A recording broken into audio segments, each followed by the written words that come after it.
Good morning, students. In our last session, I think we have discussed till tug of war and the forces. We have already discussed the push force, pull force. We have already categorized some of the actions which can be categorized in either push force or either pull force. So in next we will go for, that is, exploring forces. Exploring forces is the most interesting concept. Why? Because it can give you power to solve problems on forces.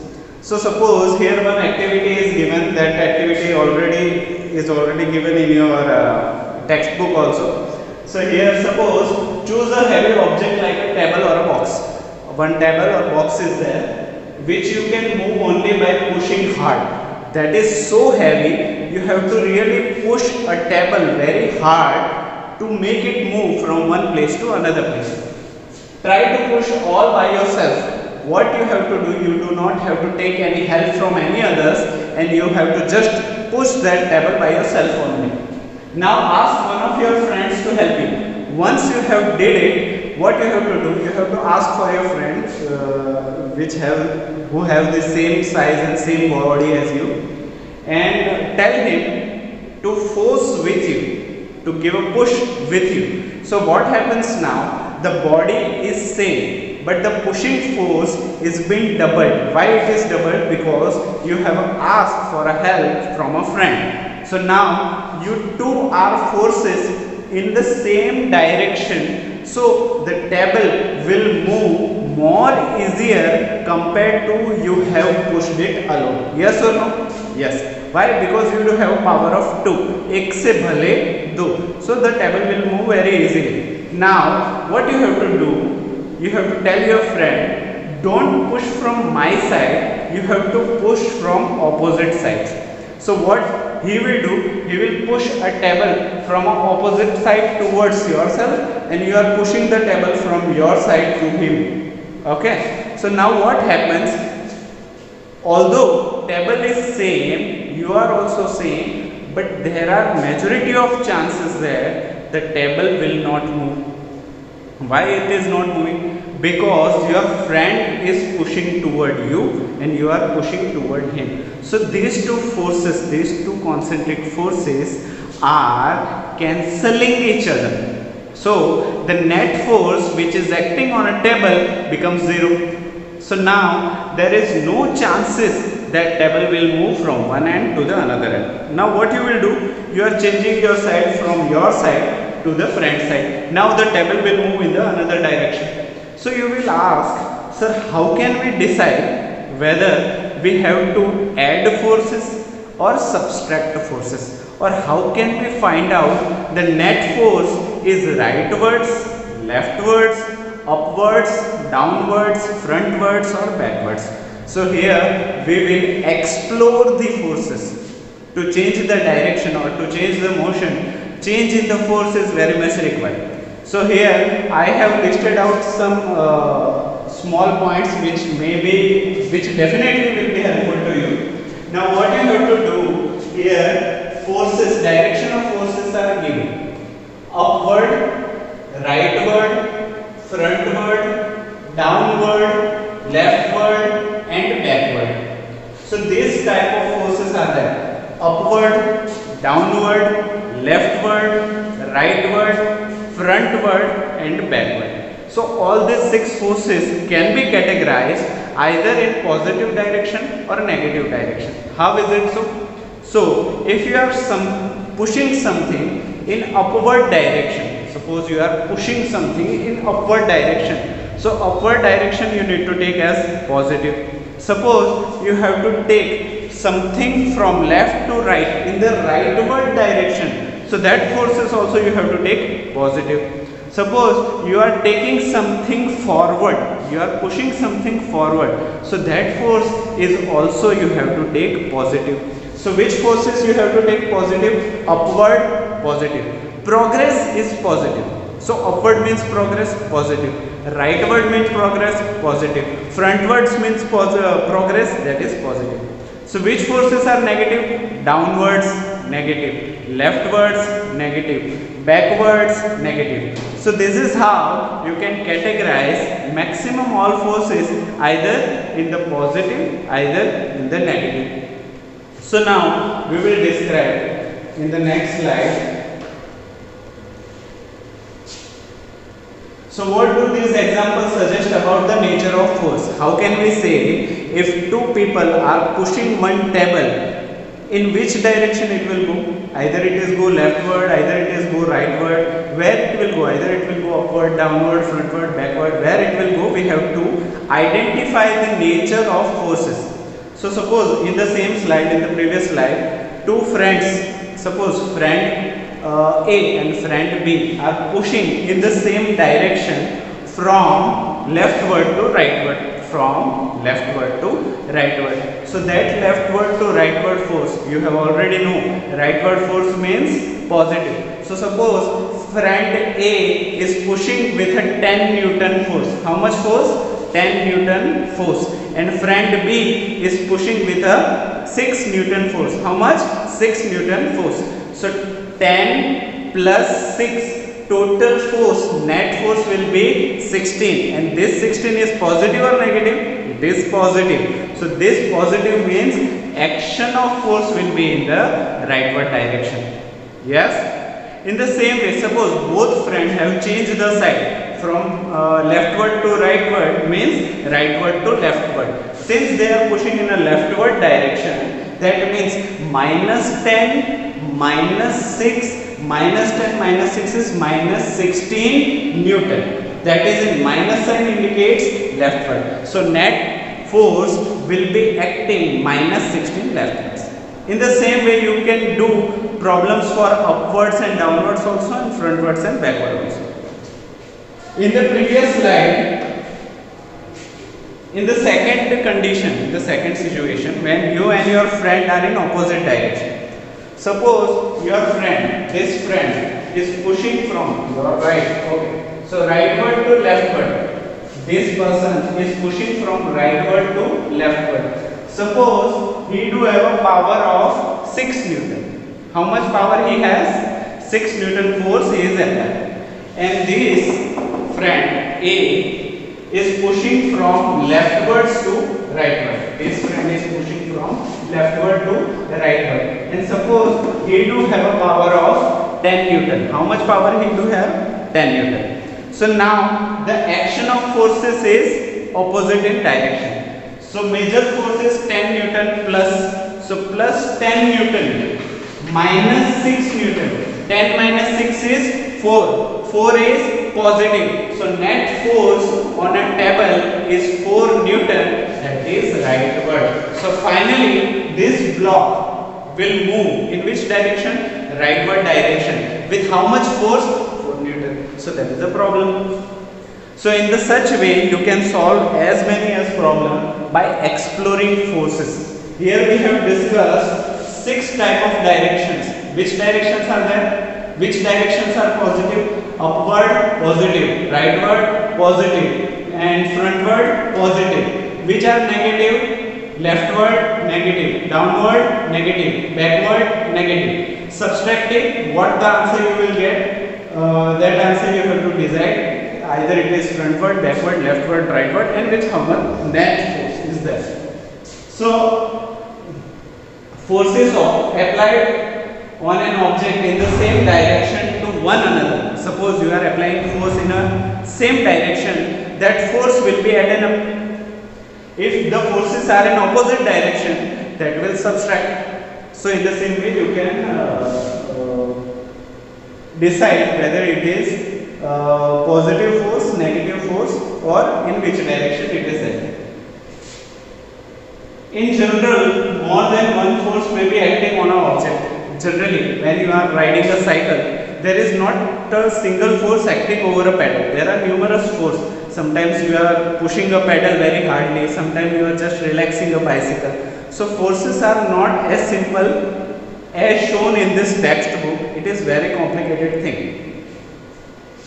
However, the effect on the object is due to the net force acting on it. So whenever you are riding a cycle, friction is there, friction force is there. otherwise rolling force is there, so many destructive forces are there. But anyhow, a cycle will ride only if you overcome all the negative forces and giving a positive forces, then only cycle will ride, otherwise it will not ride.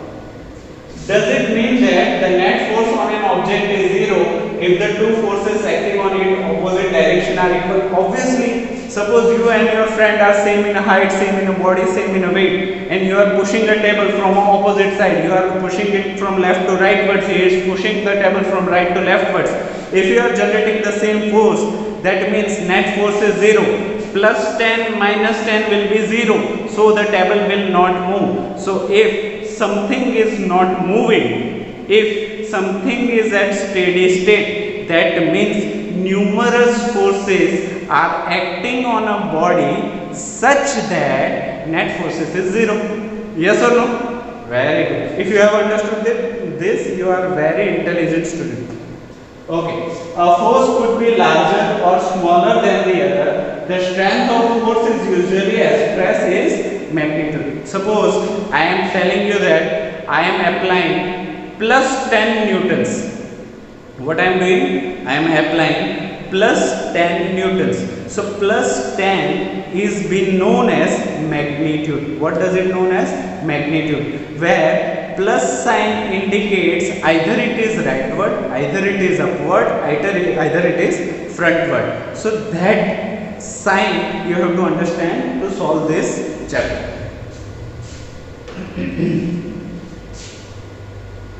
Now a force can change the state of a motion. Again, it is a very easy example. Suppose one bowler is bowling a ball and a batsman is hitting the same ball out of a boundary. So what a batsman do? He changes the state of a motion from steady state to the movement, and he is hitting in the opposite direction. So that ball again comes in the steady state and again in the velocity of something and goes out of a boundary. So what? A force can change the state of a motion. Let us take an example of activity 11.3. This activity is same as your in a textbook. So take a rubber ball and place it on a level of a surface such as a tabletop or a concrete floor. Take a rubber ball and what you have to do? You have to release on a concrete floor or release on a table. And by a single hand you have to stop it. So for stopping a ball, what you have to do? You have to apply a force. And by that applying a force, what you are doing? You are changing a state of a ball from moving to the steady state. Yes or no?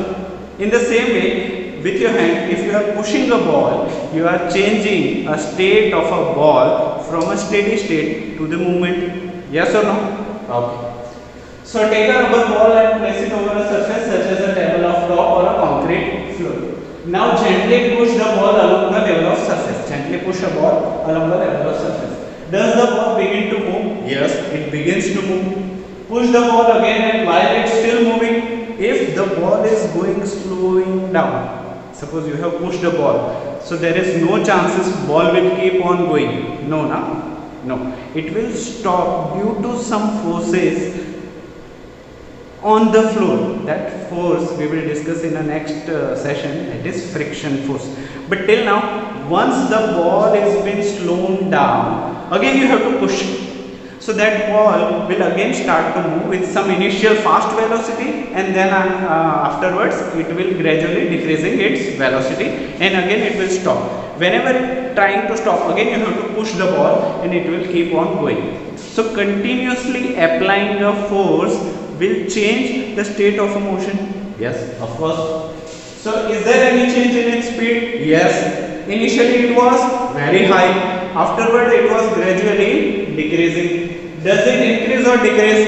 It will decrease after some time. Initially when you push a ball hard, so that ball will keep on moving fast.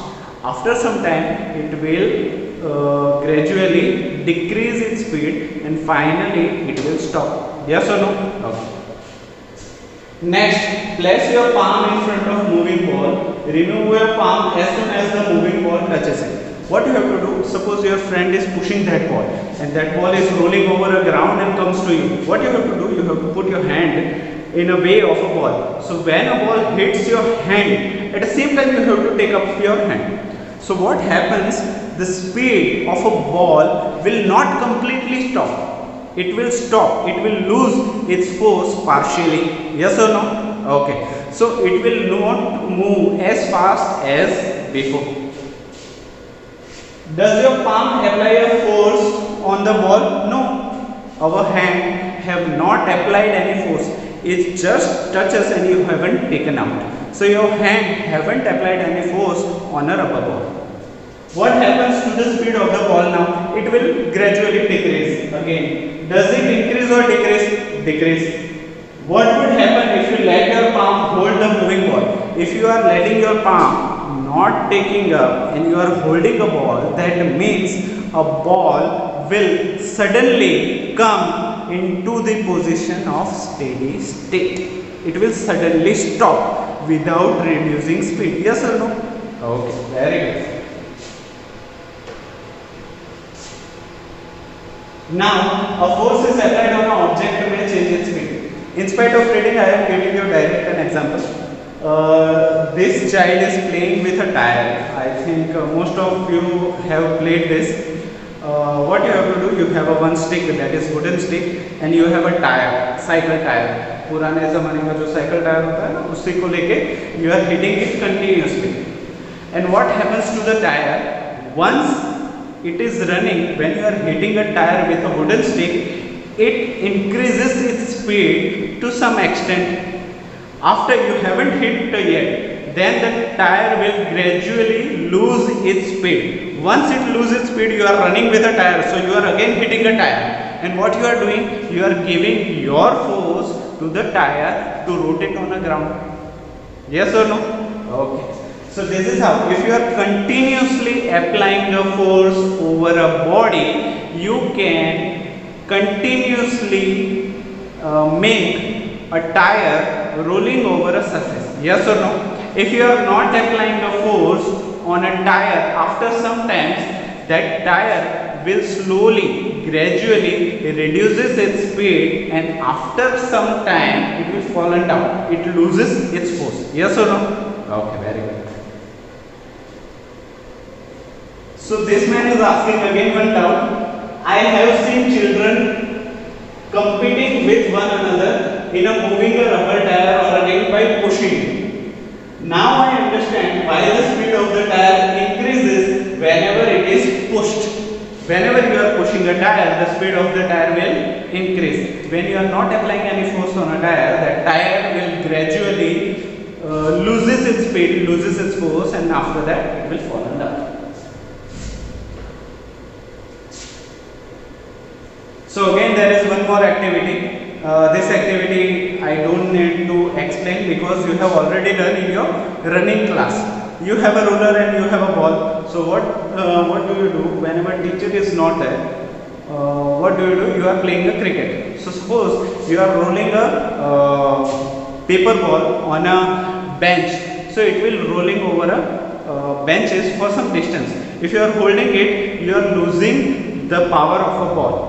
And suppose you do have a ruler scale and you are hitting a ball with a ruler scale, that means what you are doing, that particular ball is coming from a particular direction, and that direction you are changing by hitting a ruler. So this new direction of ball will be somewhere else. So what you are doing by applying a force, you are after applying a force, it is easy to change the direction of a body, yes, or it is easy to change the speed or velocity or motion of a body, yes. So what a force can do, a force can change the direction or a force can change the velocity, yes or no?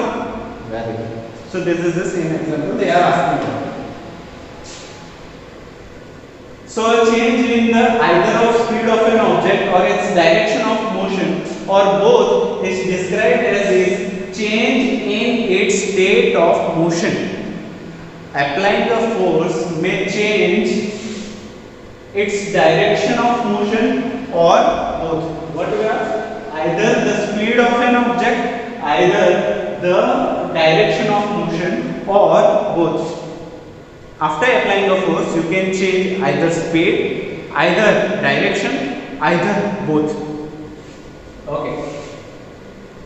Thus, a force may bring change in the state of motion of an object. What is the state of a motion? A state of a motion of an object is described by its speed and the direction of motion. The state of a rest is considered to be state of a zero speed. What is the state of a rest or a steady position? It is a position when a body is not having a speed or it is at a zero speed. So that steady state is known as considered to be state of a zero speed. An object may be at rest or in motion, both are in a state of motion. So how many state of motions are there? Two state of motions are there. First is a moving state of motion and another is a steady state of motion. Okay. Does it mean that the application of force would always result in the change of state of motion of an object? So that is necessary whenever you are applying a force, either it will change its state of motion or either it will change its speed. No, it is not always necessary whenever you apply a force, it will change either of it or none of it. Why? Because take an example of pushing a wall. What you are doing? Pushing a wall. You are pushing it very hard, you are being exhausted, but still a wall will not move from 1 inch also or 1 centimeter also. So it is not always necessary whenever you apply a force, it will change a state of motion or it will change a state of speed. So it is not always necessary. For example, a heavy wire box may not move at all even you apply the maximum force that you can exert. Again, no effect of force is observed when you try to push a ball. When you are trying to push a ball, there is not necessary it will move. So 11.5, force can change the shape of an object. This slide we will take in a next online session. So I think till now everything is clear to you. If you have any doubt, comment it below. So as soon as I read the comments, I will solve the comments and give you proper justification. Okay, thank you so much.